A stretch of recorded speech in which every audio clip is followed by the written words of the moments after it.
ابھی وقت ہے کہ ہم شائرہ پرنس سے آج کی خوبصورت سٹوری سنیں. آئیے مل کر سنتے ہیں. میری طرف سے آپ سب کو سلام. میرا نام شائرہ پرنس ہے. آج کی میری سٹوری کا ٹاپک ہے وہ جی اٹھا ہے. جمعہ کی شام تھی جب یسوع کی لاش قبر میں رکھی گئی. اگلا دن سبت تھا جو یہودیوں کا آرام کا دن ہوتا ہے. یسوع کے دوستوں کے لیے یہ گھنٹے گزارنا دوبر ہو گیا تھا. ان کو یقین نہیں آ رہا تھا کہ ہمارا خدا اور استاد جس سے ہم اتنی محبت رکھتے ہیں وہ قبر میں پڑا ہے. عورتوں نے صلاح کی کہ سبت ختم ہوتے ہی ہم خوشبودار چیزیں لے جا کر لاش کو لگائیں گی. وہ قبر کے نزدیک پہنچے تو یہ دیکھ کر حیران اور خوف زدہ ہو گئیں کہ قبر کے منہ پر رکھا بڑا اور بھاری پتھر ہٹا ہوا ہے. ضرور کسی نے قبر کو ناجائز طور پر کھولا ہے اور یسوع کی لاش چرا لی ہے. وہ عورتیں بھاگتی ہوئی واپس گئیں اور سارا ماجرا پطرس کو سنایا. پھر جلد ہی جا کر یوحنا کو خبر دے دی. وہ دونوں دوڑے کہ پتہ کریں کہ وہ معاملہ کیا ہے. یوحنا جوان تھا. وہ تیز دوڑا اور پہلے جا پہنچا. اب تک اتنی روشنی ہو گئی کہ جھانک کر اندر دیکھا جا سکتا تھا.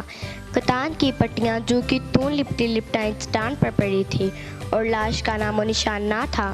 یوحنا حیرت سے دیکھے جا رہا تھا کہ اسے یسوع کی وہ ساری باتیں یاد آئیں جو وہ سکھایا کرتا تھا.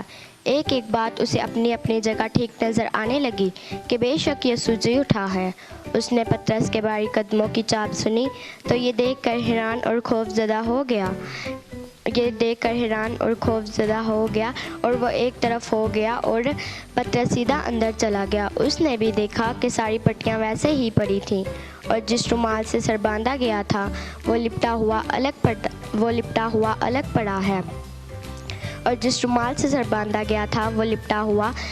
پڑا ہے. وہ پریشان ہو کر سر ہلانے لگا اور دونوں باہر نکل آئے اور باغ سے چلے گئے. وہ کرتے بھی تو کیا بات کرتے، مگر مریم وہاں اکیلی ٹھہری رہی اور خاموشی سے آنسو بہائے جا رہی تھی کہ اس نے بھی جھک کر قبر میں جھانکا. دونوں رانی فرشتے اس جگہ پر بیٹھے تھے جہاں یسوع کی لاش رکھی گئی. انہوں نے پوچھا، تم کیوں رو رہی ہو؟ مریم کو احساس ہوا کہ میرے پیچھے کوئی ہے. وہ مڑی اور دیکھا کہ ادھر ایک آدمی موجود تھا. اس نے خیال کیا کہ یہ باغباں ہے اور شاید ہماری مدد کر سکے. اس نوادر نے بھی پوچھا، تم کیوں رو رہی ہو؟ مریم نے جواب دیا، میرے خداوند کی لاش یہاں نہیں ہے جناب. کیا آپ نے اٹھا کر کسی دوسری جگہ رکھی ہے؟ اس اجنبی نے کہا، مریم. مریم گھوم کر اس کے سامنے ہو گئی. یہ آواز وہ خوب پہچانتی تھی اور اس آواز سے اسے بے حد محبت تھی. یہ یسوع تھا.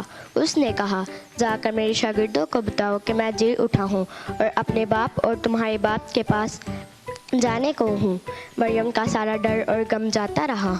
وہ صبح کی خوبصورت روشنی میں بھاگتی ہوئی شاگردوں کے پاس گئی.